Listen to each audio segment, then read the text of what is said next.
Ladies and gentlemen, I am Kevin Dinneen, your co-host tonight. Welcome to The Light at Night with Lindsey Dinneen.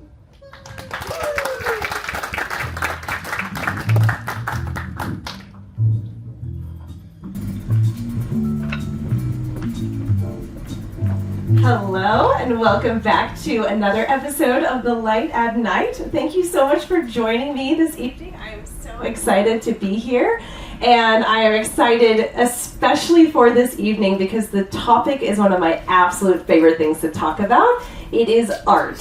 And of course, we know that art comes in so many different forms, everything from the performing arts to fine arts, and there are so many ways to express ourselves as humans. And I love the fact that art gives us an outlet to do that doesn't necessarily require words. Of course, writing and poetry and all the wonderful things, maybe we do get to express ourselves that way too, but I also love the fact that with other forms, things like dance and painting and drawing and all sorts of other things, we get to put our emotions into a form that captures a little bit of who we are in just a very unique way. And it just gives me so much joy to get to see those things come to life. I hope it does for you too. So I have a really fun show for you tonight. We have some really special guests. I mean, we always do, but today is really fun because it is all staff and residents who bring their artistic talents and expertise to our ship and to the stage. So we are live. This is on board the Villa Vie Odyssey. And then we also get to share this with the world after the fact on YouTube. So for today, we've got a lot of wonderful people. We have Miss Sarah, who is our current resident watercolor instructor. She has been instructing all of us on board for the last few, like 6, 7, 8 weeks. Yeah, and just done a brilliant job. Cannot wait to speak with her about that. And then we have Miss Anna, who is our onboard concert pianist. That just scratches the surface of who she is, of course. So I'm very excited to chat with her about that. And then we have someone everyone knows and loves, Mr. Ollie, who is our entertainment director. And who has a very interesting background in dance, but also we're going to chat a little bit about art that might be our own attempts at it that, don't always go as planned. I'll put it that way. I first started talking about art on my podcast, Artfully, told a few years ago that, as some of you might know, is what started my interest in not just podcasting, but becoming a talk show host. I absolutely love talking with people who have really meaningful stories to share about their encounters with art. And one of the things I used to always ask them was, what is art to you? Because everyone has a slightly different interpretation. Just like art is subjective and things that one person loves and resonates with might not resonate with the person standing next to them, it was really interesting to hear all the different perspectives on what is art. And so here we go. I just wanted to share some of the ones that you might enjoy. Art is perspective, someone sharing their perspective through a medium. Art is anything that gives a person meaning. Nothing makes me feel the human experience more than art. Art is when you actively step into creation. Art is connection. It's the moment the creator meets the observer. Art is anything a human creates with the intention of expression. Art is making something from nothing. Art is any creation or expression that provokes thought or reaction. Art is the most advanced form of communication. It goes beyond language. Art is an expression of the soul. That one resonates with me a lot. And then art is taking raw materials and creating something moving. When I first had my professional dance company, I got asked a lot, why do you dance? Why are you doing this? And it took me a while to figure out how to succinctly answer that. And I eventually got to, I dance because it inspires my soul. And art is that for me. I love going and immersing myself in an art museum or seeing just just listening to beautiful music. Oh my goodness, like for instance, we get to experience Anna, and she's incredible, and every time I get to hear her perform, it's like, ah. But it's those moments of immersing yourself and experiencing somebody else bringing their passion and their joy and their emotion into a different form. Anyway, as you can see, I could talk about this for way too long, so we're going to keep moving forward, and here we go.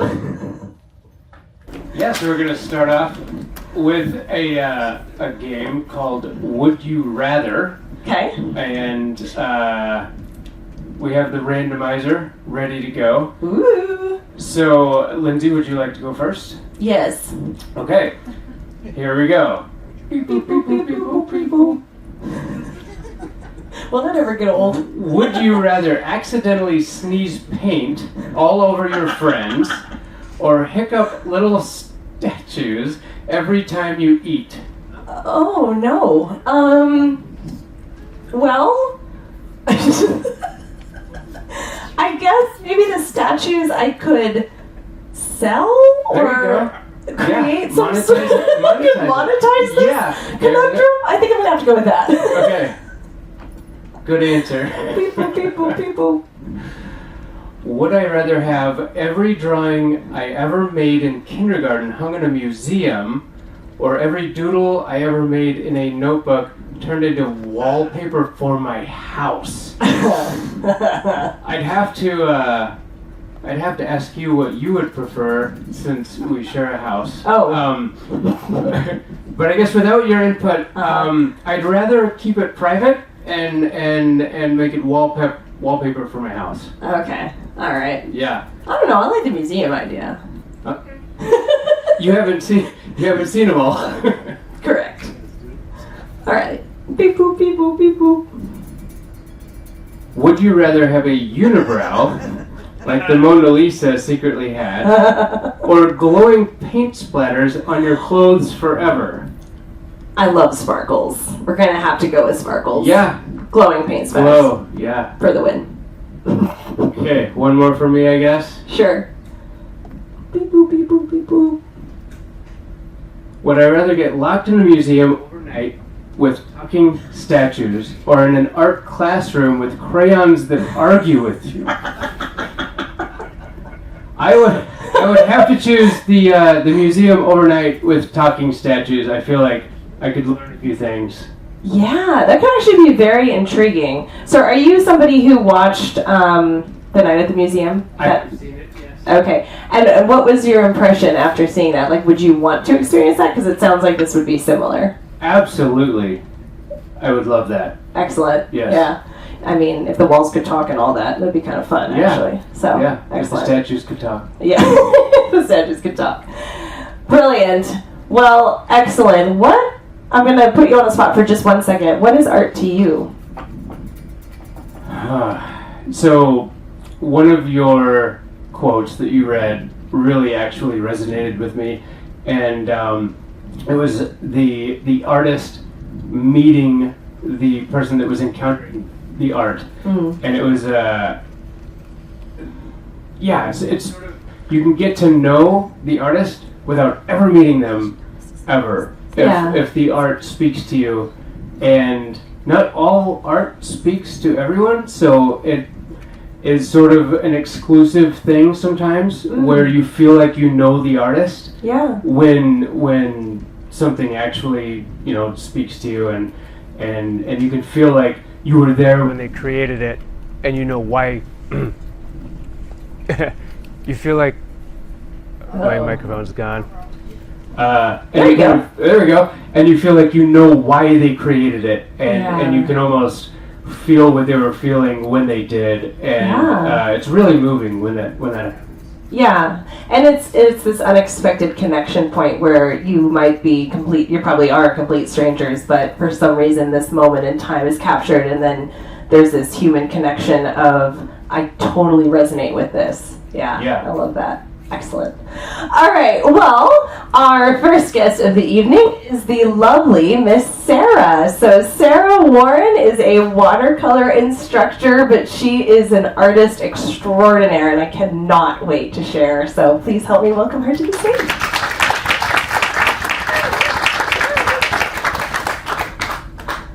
All right. So, Miss Sarah, how did you first get involved in art? So early, I can't actually remember. Yeah. I remember going to a fancy dress party when I was about 7 and dressing up as an artist. That's what I wanted to be. Oh, yeah. So nothing's really changed. I love that. Very much resonate with that, yeah.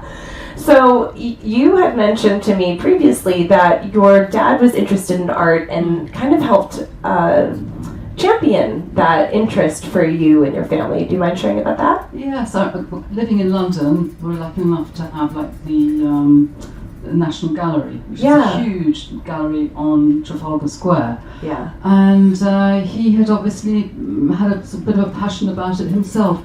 So he used to take us as very young kids and start describing the paintings, which some of them were quite sort of scary, quite forbidding and difficult to read. But he would make them come alive, and I think from that was what really made me want to be an artist, because he venerated art so much, and it affected me. Yeah. And so when you first started taking art classes, what did you enjoy the most? Oh, that's a really good question. I love to see how colour appeared on the page, how pattern would appear on the page, and actually art classes, when you're talking about going to art school, it was great because they taught you about life drawing. Life drawing is a wonderful entry into how to learn to draw, because we all have a human body, and you'd think, well, that's one of the most difficult things to do, is to learn to draw the human body. But we'd spend a huge proportion of the time doing life drawing, bringing you all sorts of different people, all shapes and forms, boxers, old tramps, people with their dogs on the floor and looking up soulfully at their masters, and women, all shapes. Yeah. Actually in life drawing, people lose their self-consciousness. There's no kind of inhibitions with people who want to model. It's great. So it's a great way to learn to draw. Yeah. And so as you kept going through art school and progressed, you eventually decided, I imagine, hey, I would really love to do this professionally. What was that pathway? Well, people always warn you can't earn a living being an artist. Yeah. So I did my fine art foundation, and then I did a 4-year degree course in jewellery and silversmithing and goldsmithing. Wow. And I thought, I'll cover myself so I can definitely earn a living. Yeah. But ironically, I ended up earning much more through paintings. Really? Yeah. So I was very lucky. I met a best-selling printmaker in the Middle East, and she introduced me to her agent. And her agent she had very good connections with the royal families all over the Middle East. And I remember she asked me for a couple of paintings to take with her to. She was going, I think, to Saudi Arabia and certainly around all the Emirate states. And they sold, and she came back and just gave me loads of commissions. I was that was just fantastic, because they have palaces in the Middle East. The royal families have like a summer palace, a winter palace, a guest palace, and they'll have like 24 dining rooms in each palace. Yeah. There's a lot of wall space to cover. Yeah. So they just give me, they say, "Oh, Sarah, do what you like," but the walls are painted in peach or something. So there's something to go with peach. So I was carte blanche to do whatever I liked. Except you couldn't depict a living creature. Oh. So you had to work around the limitations. Interesting. Yes. Okay, so all landscape and creative. Landscape, still life. Interesting.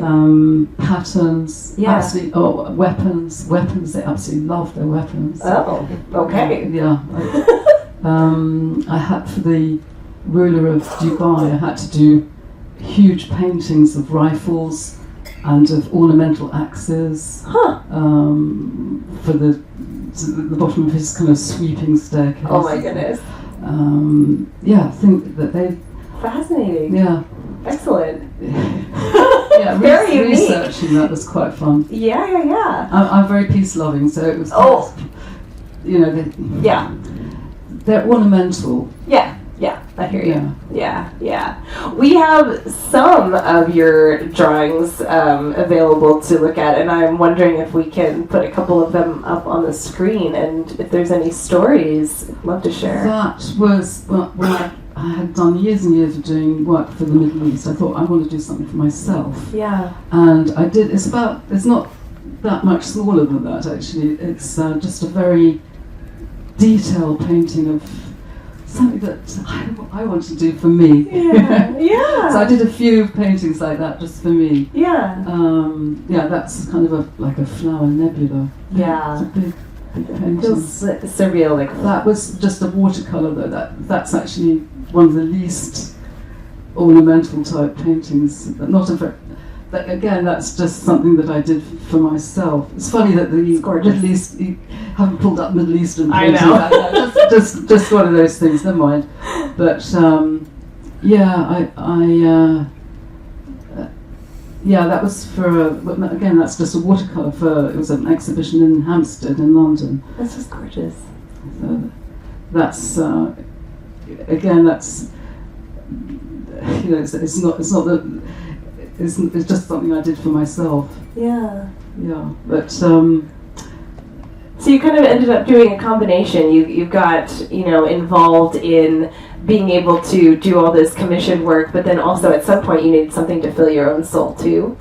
Yeah, because in the end I was doing work for Aramco as a Saudi oil company. Okay. It was great. I mean, I just got all their paint. They would have somebody important leaving or somebody important arriving, an ambassador or a head of department leaving or whatever, and they'd phone up and say, Sarah, what have you got? So I would have to have something ready in case they phoned up, which they did a lot. Yeah. So I thought, why did they commission me rather than just asked me to do something, so I decided, no, I think I want to do my own thing now. Yeah. That was after many years. Yeah, many years. Well, sometimes you got to start by making the money as an artist, and then you can do it for yourself as well. Exactly. Yeah, I hear you. Yeah. So as a teacher, one of the things that I have personally so appreciated about you and my experience with you, was privileged to take those classes on board. It's lovely having you in the class. Lovely smiling presence. That's delightful to hear because my artwork is in the works. But the wonderful thing about you, Sarah, is, my experience prior to this with art teachers have been a little challenging. It was, I had expressed to you, it was, sometimes it was sort of like they would put something here and be like, draw that. And that doesn't work for my brain. And I was like, I don't even know where to start with things like that. And so you have a really interesting method of really breaking things down. And how did you develop your teaching style to enable someone like me with, no really good background to be able to do something that I actually really like? Well, I absolutely love teaching. And one of the things I like to teach is how I would like to have been taught. Because I personally don't think I think of one teacher in my life that's affected me, but by and large, I don't think I've had many good teachers. So that's made me want to be a good teacher. Yeah. Teaching how I would have liked to have been taught. Yeah. Rather than just having to be a voyage of self-discovery all the time. So I've broken it down. I broke it down deliberately into kind of comprehensible steps. Which is not that difficult, actually. It's not that difficult for a teacher to do that for a person. Yeah. And that way, I see the results. I can see people getting it. Yeah. And that's, very, very gratifying. Yeah. So it gives me a kick.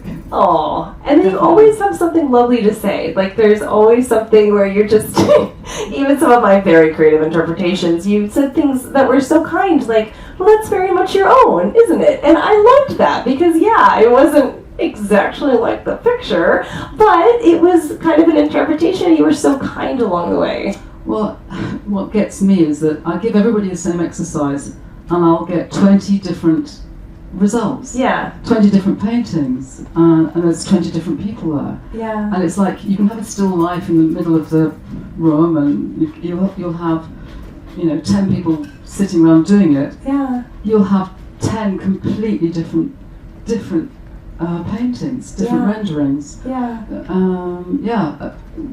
We have to take into consideration we're all very different.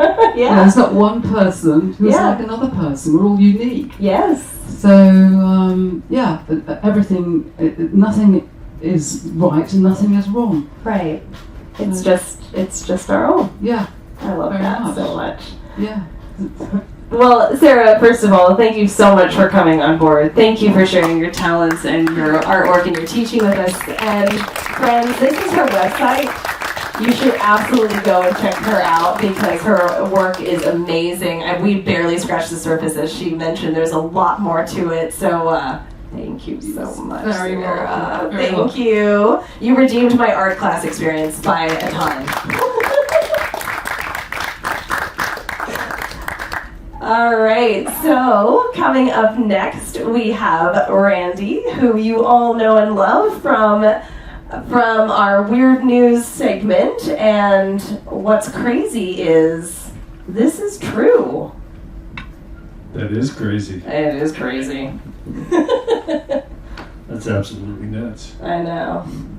So I found out that your theme tonight was art. Uh-huh. So I dug into my archives and I found one. Archives? Okay. From January 1995. Uh-huh. Was that before you were born? Yes. No. Okay. No. And it's called Unmasked. Okay. The poster advertising a play at the Metaphor Theatre in Lille, France, was modeled after a 16th century artist's engraving of Adam and Eve. Patrick Dussault posed two models, as in the painting, but the company that put up the posters censored them by placing black triangles, virtual fig leaves, over the model's genitals. A French court has fined the company for defacing the posters and ordered that they be replaced sans the triangles. And my tagline got a little bit opinionated. Okay. Just show you what I think about art. All right. Maybe someday people will understand that the human body is, in fact, the greatest possible work of art. Oh, I love that. All right, so question for you. Yeah. Did this result in anything extra or beneficial for the artist? Well, I did look that up. Just went back to the original source story to see what is it I left out. Yeah. I was curious. Yeah. And the company was ordered to pay the photographer 3,000 francs, which is about $570 at the time. Oh, wow. Yeah. I mean, that's, hey, I'll take it, Respect art, is what the judge said. Correct. That's brilliant. Excellent. All right, what is art to you, Randy? I follow on a little bit from what Kevin said, that I get readers all the time that say, I feel like I know you, you're a friend of mine. Oh, yeah. And I've occasionally met them. A couple actually came to Belfast while we were there. Wow. One of them said, I work for the BBC. Would you like a tour of BBC Ireland? And I said, hell yeah. Yeah. And it wasn't like, 15 minutes and they went back to work. It was like 4 hours. He took us through the entire building, saw the studios from different angles, including, way up high looking down into the studios with all the green screens all around. Yeah. So where they did the news or weather or whatever. Yeah. And it was an absolutely fascinating tour. He even took us into the satellite trucks to, cool. That they take to soccer games or whatever. Yeah. And showed us how it's all done. There was actually people in those trucks doing stuff, even though they weren't working at a game at the time. Right. It's just a really cool thing that just because he was one of my readers knew I was in town. So would you like to come over? How cool is that? Love it. Very cool. Excellent. Well, thank you so much, Randy, as always. Appreciate you. All right, so our next guest you all know and love. Well, at least you absolutely know. Hopefully. I mean, sorry, Gov. But also, he has a morning routine, which you all know, and also maybe love, or at least sigh about. So do I. Yeah, the epic jokes of the day. And may we present Mr. Ollie.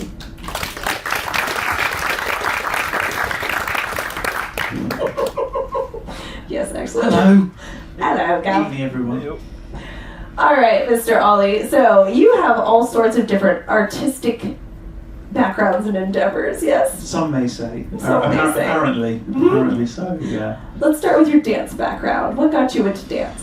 Right, so I was in a ballet studio from the age of 4.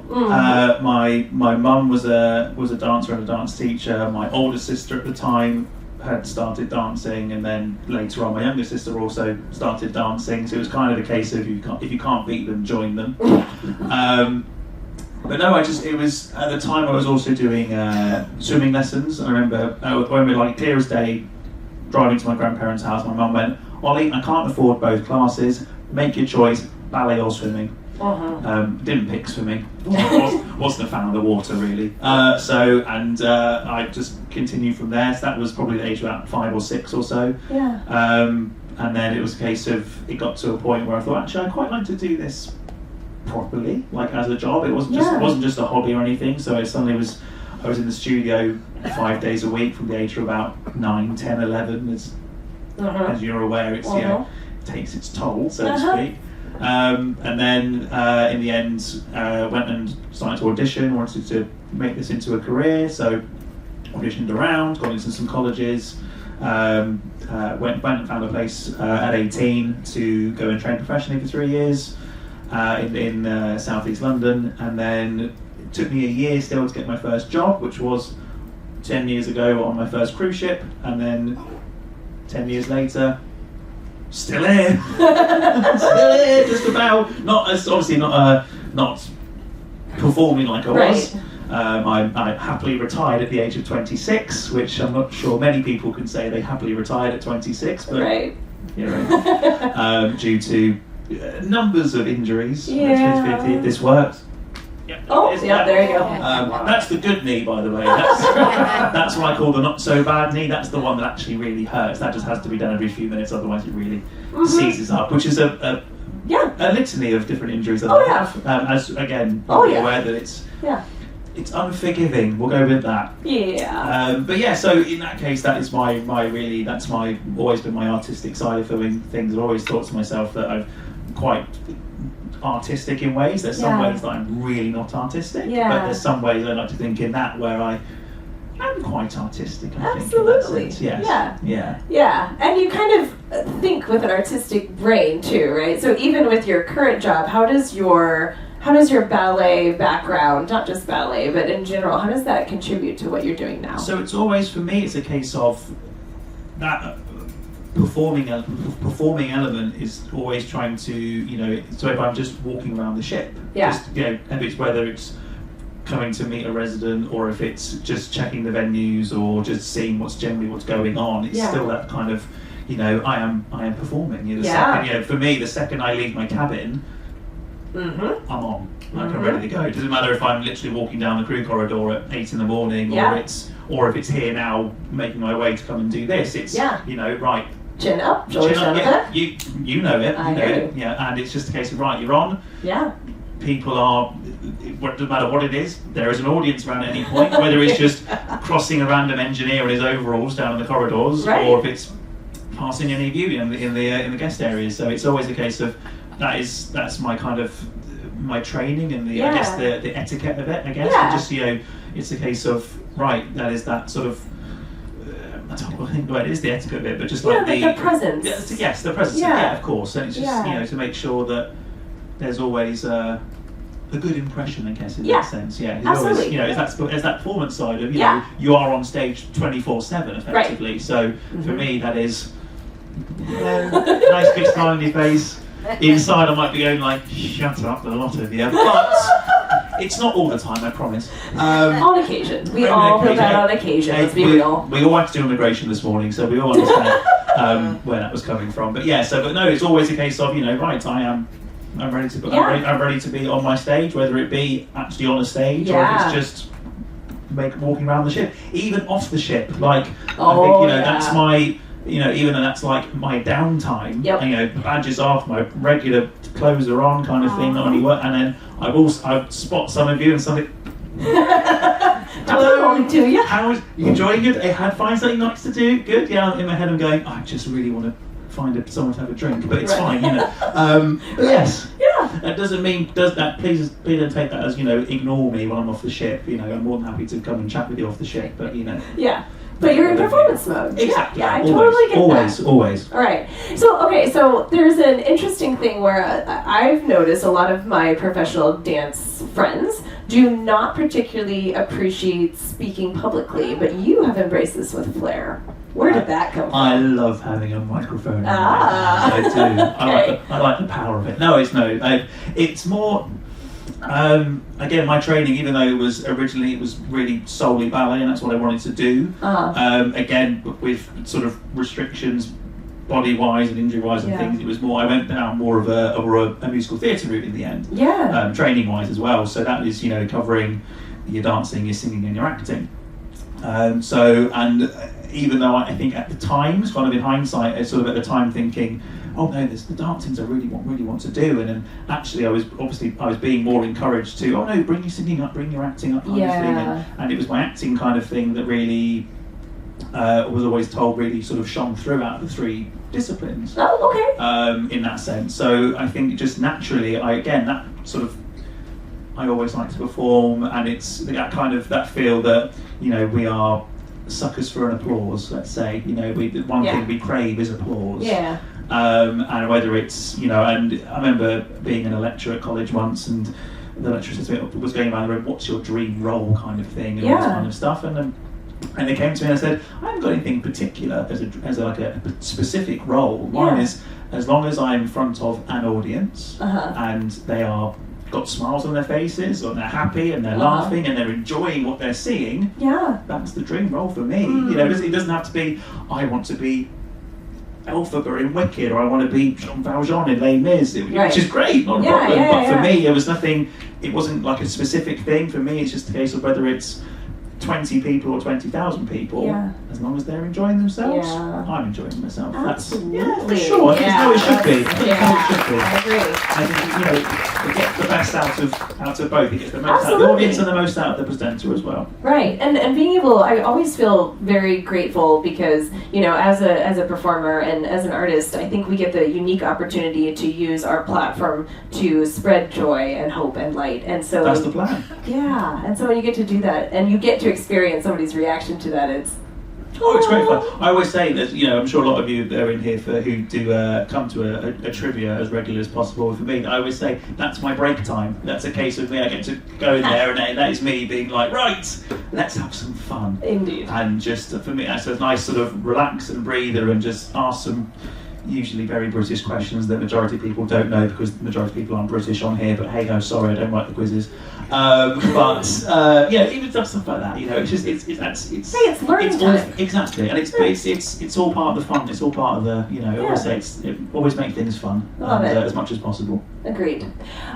Okay, I think we need to talk about your show and tell. Right. Okay, I did bring a show and tell. So as I said before, when it comes, I there are some points where I think I'm very, very sort of artistic in those senses, and there are some things like actually doing what people would sort of class as sort of, like doing art at school, for example, where you're doing your art classes. If you look it up in the dictionary, you look at someone who is beyond useless. There's a picture of me just like this. I'm I always say I cannot draw a straight line with a ruler. I'm awful at it. I keep saying to Sarah when she had her classes, Sarah's like, you have to come in and join in. I go, I don't want to waste the equipment because I don't want to put it to waste, because I wouldn't know what to do, and it would just be awful. Right. However, lightning did strike once on the crossing. I don't know if anyone did the. I put on a napkin folding demonstration. I think it was the last day of the crossing before we got to Japan, and we had some of the waiting staff come in here to show us how to do. And to this day, I still don't know how I did it, but I somehow did, I think pretty well, make this little boot or a shoe out of a napkin. With brave applause, I know. So, yeah, to this day, like no one dare go near it because I will bite their hand off. Because if they touch it and unfold it, I cannot put it back. It's like when someone's like put together a Rubik's cube or something, and they like don't touch that because I don't rearrange it. Right. This stays on my desk in my office usually, and Rodrigo, his office next door, and he was gluing something in his office the other day, and he went, "Oh, can you pass me that napkin?" I went, "Absolutely not! No, what get your grubby hands on that? No, absolutely." But the fact that the size of it as well, I harp on a lot that I've just recently had my first niece at home. I haven't met yet. She was born like about 2 weeks after I got on board, so I thought actually that'd be a nice little present to go in her nursery, as well as other things as well. Right, but I thought that'd be she won't appreciate it ever, probably not, but I will, and I'll know I did that. Probably the first time she sees it, she'll probably unravel it. That'll probably be her first word, honestly. Could you imagine what napkin? Right. or just serviette. Serviette. Or just be. What? Is this the best you could? She'll just point to you and go, Ollie. Yeah, is this the best you could do? I hope not. Show us how she would do it. No! Unless someone else gives me another napkin. No, good try, good try. Man. Definitely, maybe. Yeah. But yeah, so that's my one. In this kind of sense of the word of art, that's my one in 32 years of being on this planet. That's my one claim to fame in that sense. Hey, it's like a mini sculpture on some level. Thank you. Congratulations. Thank you. It means the world. Thank you.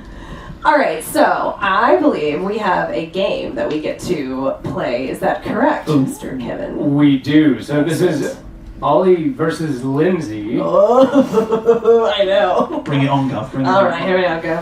So guess the work of art based on the emojis. Okay, so we're gonna do an example one first. Okay. So you guys can get ready. Back to the audience when I they see the know. screen. We're taught not to do that. I know. Okay. All right. This is an example one? This is an example. Okay. Yeah. So we have an emoji of a woman, a picture frame, and a smile. Oh. Go ahead. Is it the Mona Lisa? It is the Mona Lisa. Oh no, I have no chance. I get quite competitive, sorry. This next one is for real money. You can't Real money? watch I'm ready. All right, here we go. All right, first one to guess it right gets the points. Can you describe, so it's like I see that in the corner, but can you describe the first one? So there's an emoji of a man standing there, and then sort of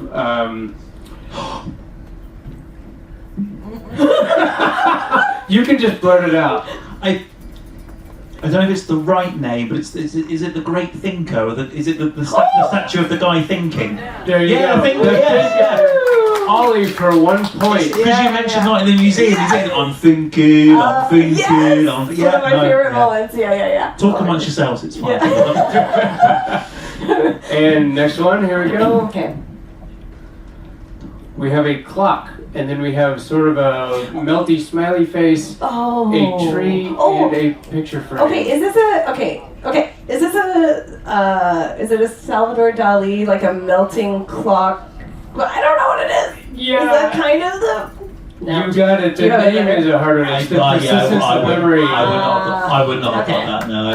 Good job. Well done. Thanks. All right, it's a tie, 1-1. All right. Here we go for a tiebreaker. We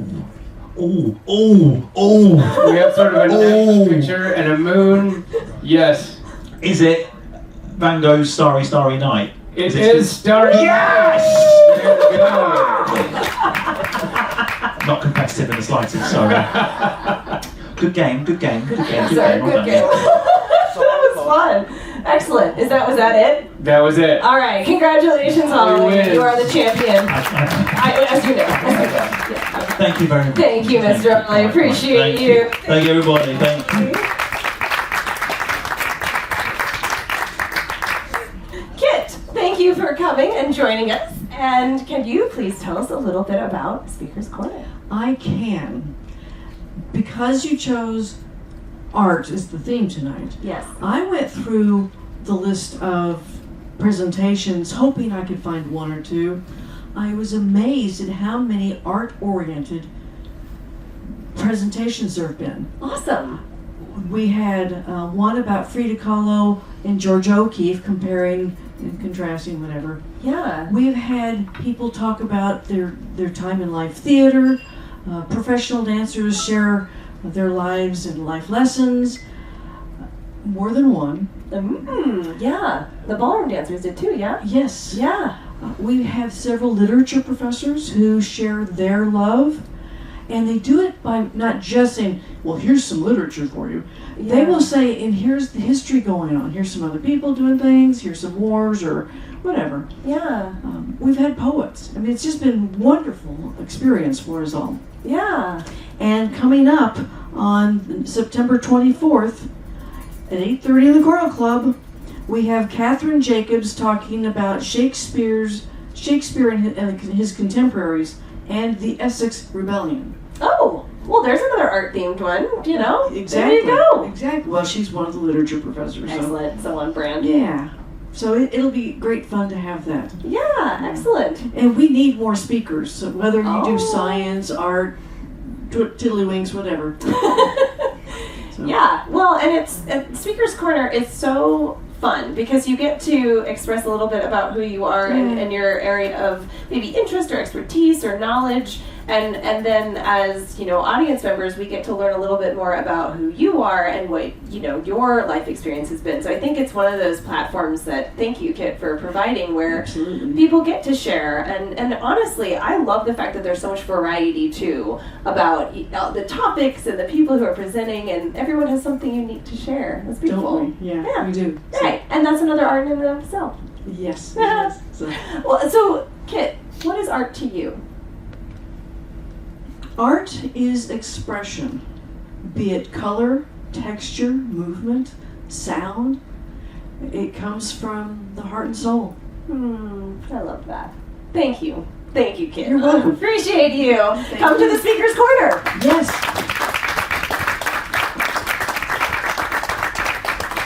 All right.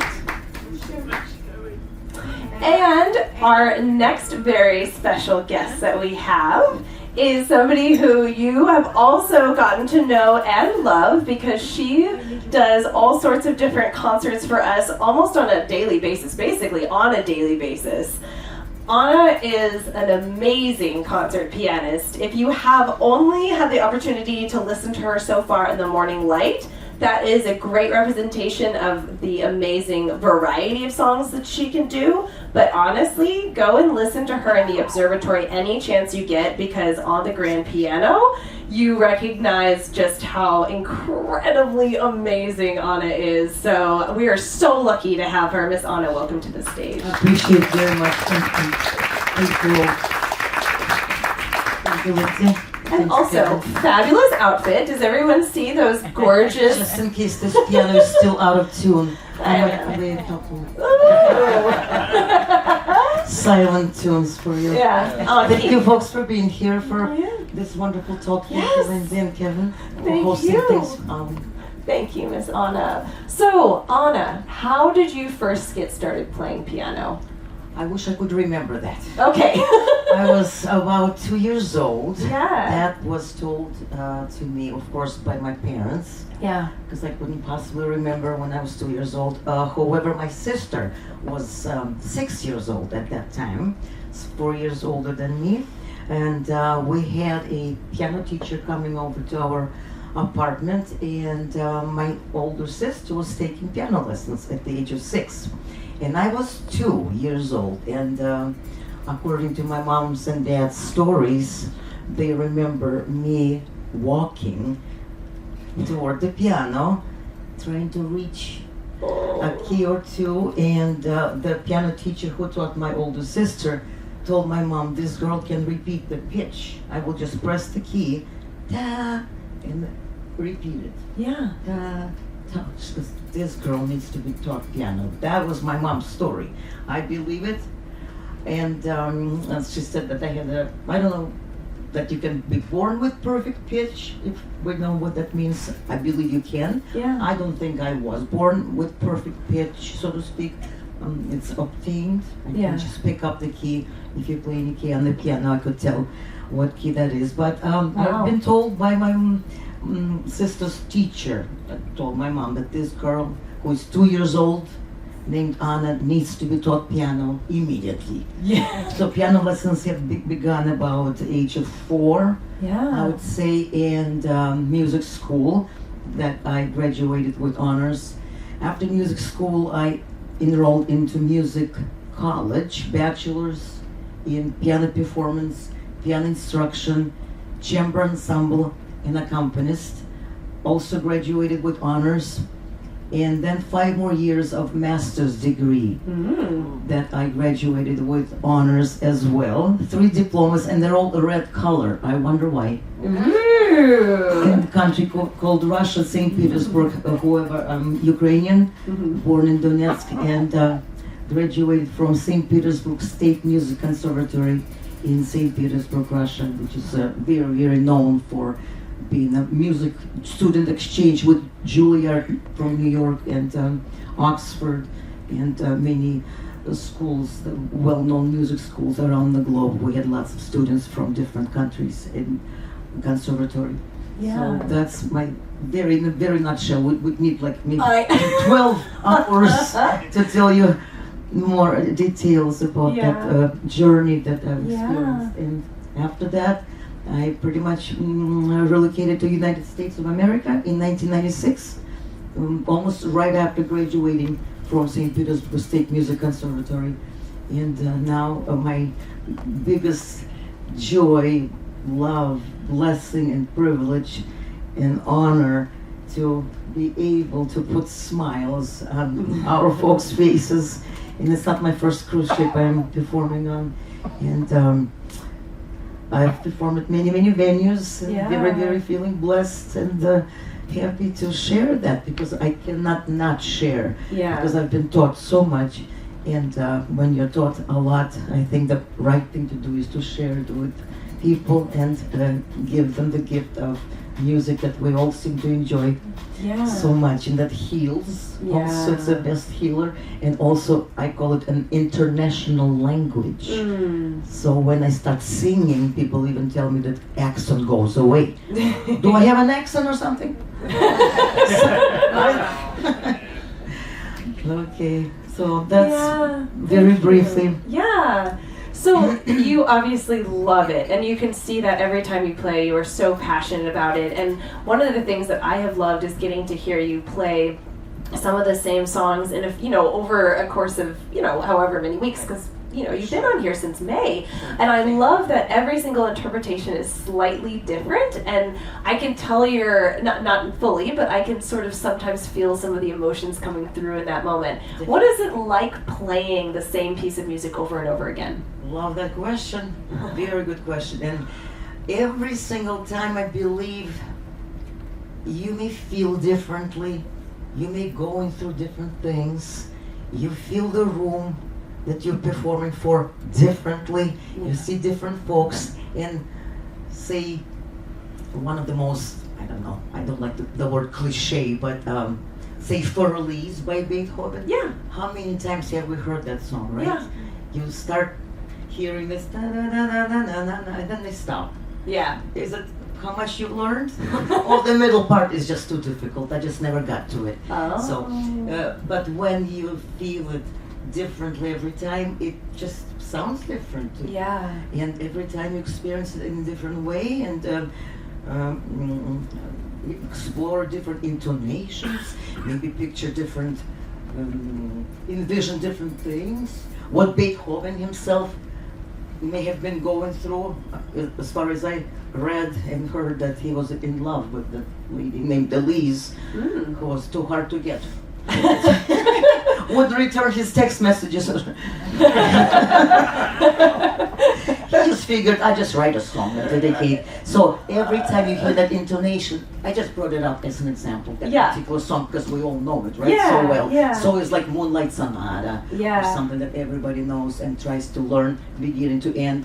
Every single time it feels different, as if you're performing it for the first time in a way, because you are at that moment a new person, because you experience new feelings, you're meeting new people, you feel those people's feelings, what they may be going through, and you feel different. Dynamic changes, phrasing may change. It's a fabulous feeling to perform same song, what we call a masterpiece, because they're meant to be repeated over and over again, as they're being requested quite frequently, like Claire de Lune, a very, very frequently requested song. That's what it feels like to me. Yeah, I love that. It's beautiful. Thank you. So, as you are sharing your music love with the world, you have had an amazing career as a performer, but you're also a teacher. Can you? Yes. And you're a little bit of a composer too, because I've heard some of your improvisational pieces. All of a sudden, you're just inspired, and this beautiful masterpiece comes out. So tell us a little bit about your teaching and your composing. Teaching is something that I don't think you're born with, but maybe it gets obtained. I do believe Sarah mentioned that as well. You do get inspired by your own teachers. And I've been blessed and lucky to have had one of the top professors that taught me, and they've become models to me. They've been performing themselves all over the globe, have CDs out and standing ovations all over Europe and the United States. And the way they teach inspires you like nothing else. To teach, to continue that legacy, to continue giving what you've been given to others, to the younger generation. And I think I'm one of the lucky ones whose students say, Anna knows the tricks. It's a quote that I keep on hearing, because Anna, I don't know how to work on this passage. It's too difficult. How do you do that? And it's so fast. And you're playing it so crispy, so clearly. Here are the methods how to achieve that. Every time they ask me a question, they tell me, Anna, you always know how to make this work. So what they call it, I know the tricks. And those tricks have been taught to me by the best, the top professors in conservatory, and my mentors that I will never forget, and I still keep in touch with some of them, definitely. And I actually catch myself on quoting them quite a bit. Oh my God, I just sound like a teacher. Say some phrase like, scales or something like, that area should be on the piano bench at all times.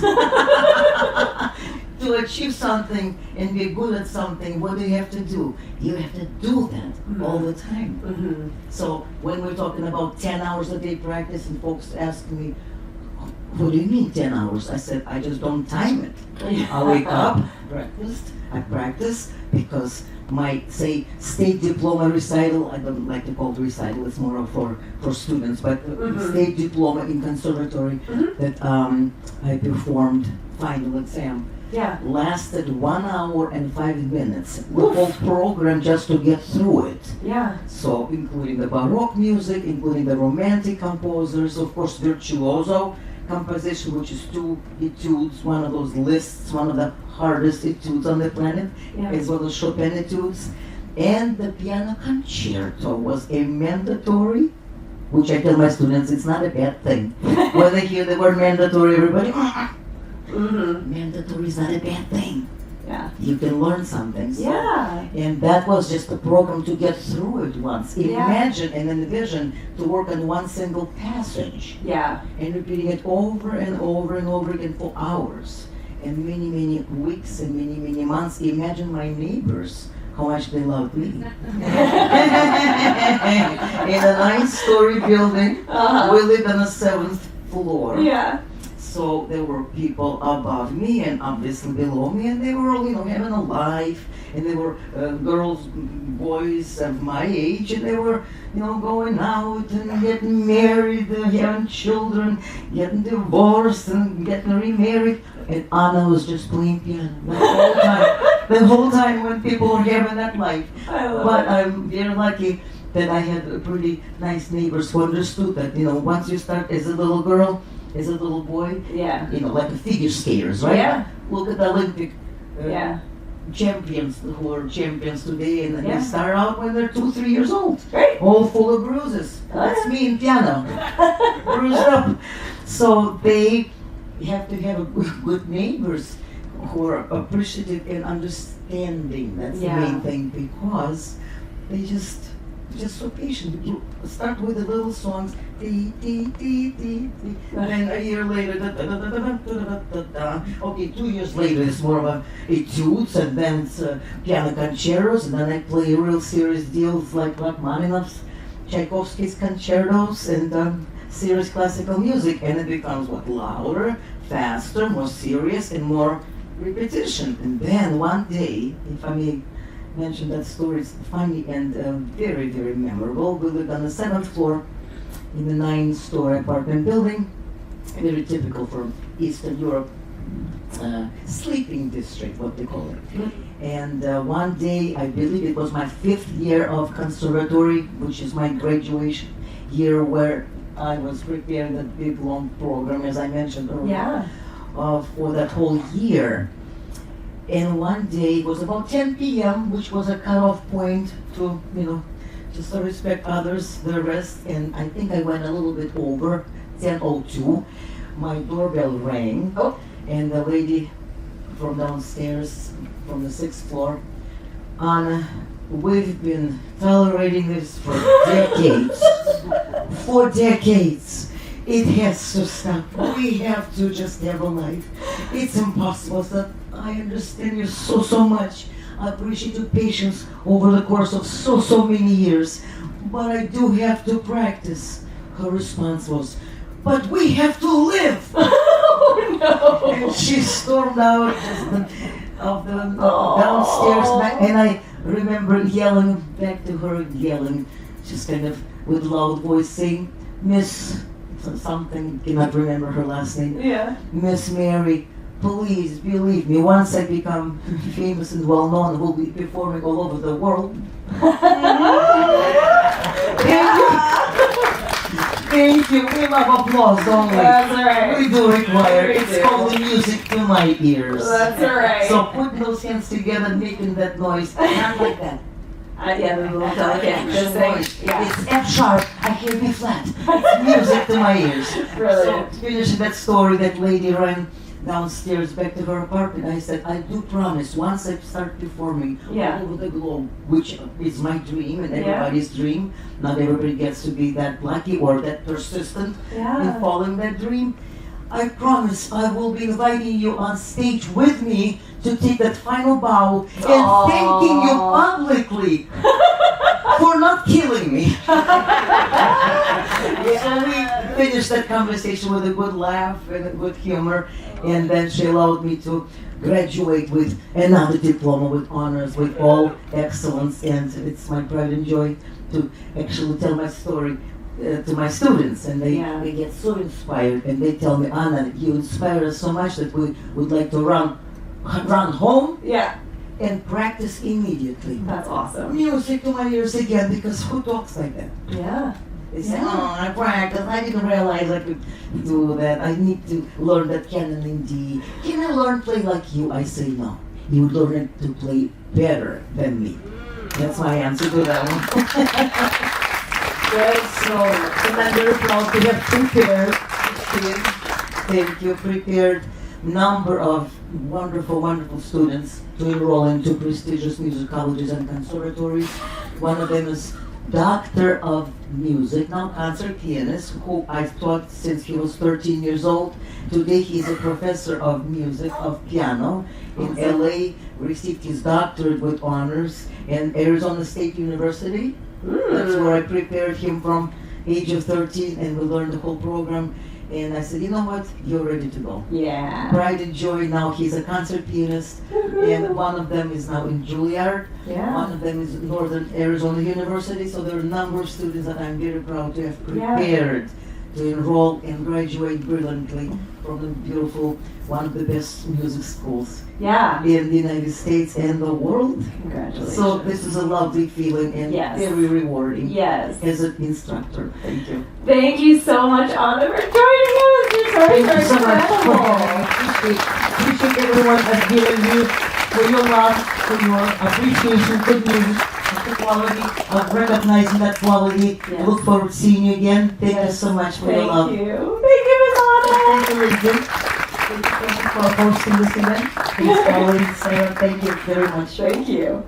All right, so just so you know, if you haven't yet got an opportunity to actually hear Anna play, she has been so kind as to offer to actually play a few pieces in celebration tonight in the observatory. Yeah, you said so. I mean, you're ready. My 5-minute break will take 5. That's right. We'll have a 5-minute break, and then we also invite everyone to join us actually in the observatory regardless, because we're going to do this special little 1-month anniversary toast. And we talked about that last week about how we have this tradition of celebrating the little wins along the way of achieving dreams and goals. So if you are up for it and would love to enjoy some live amazing music, and you would like a little bit of the finest $4 champagne, Yep. please join us. But regardless, whatever you choose to do this week, however you spend your time and how you interact with the humans around you, just remember to shine brightly, because the world needs your light. So without further ado, if my amazing Kit Cass could join me for one last, round of applause, as we've been talking about. Not like we don't appreciate that.